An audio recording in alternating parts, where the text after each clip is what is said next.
திருவண்ணாமலை உழவர் சந்தையில் தினசரி இயற்கை விவசாய சந்தையை மாவட்ட ஆட்சித்தலைவர் தொடங்கி வைத்து பார்வையிட்டார். திருவண்ணாமலை உழவர் சந்தை தமிழகத்தில் 2வது உழவர் சந்தையாக திறக்கப்பட்டு அதன் செயல்பாட்டிலும் மாநில அளவில் 2வது உழவர் சந்தையாக செயல்பட்டு வருகிறது. தற்போது இந்த உழவர் சந்தையில் இயற்கை விவசாயிகள் கூட்டமைப்பின் சார்பில் மண்ணுக்கும் மக்களுக்கும் தீங்கு விளைவிக்காத நஞ்சில்லா நாட்டு காய்கறிகள், பழங்கள், கீரைகள், பாரம்பரிய அரிசி, பருப்பு உள்ளிட்ட மதிப்பு கூட்டப்பட்ட விளைபொருட்கள் உழவர்களின் நேரடி விற்பனையில் செயல்படும் தினசரி இயற்கை விவசாய சந்தையை மாவட்ட ஆட்சித்தலைவர் தர்பகராஜ் இன்று காலை தொடங்கி வைத்து பார்வையிட்டார்.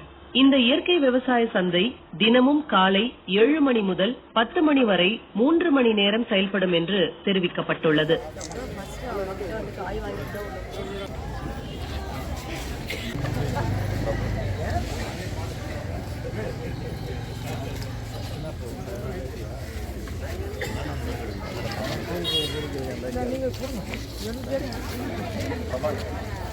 நீங்க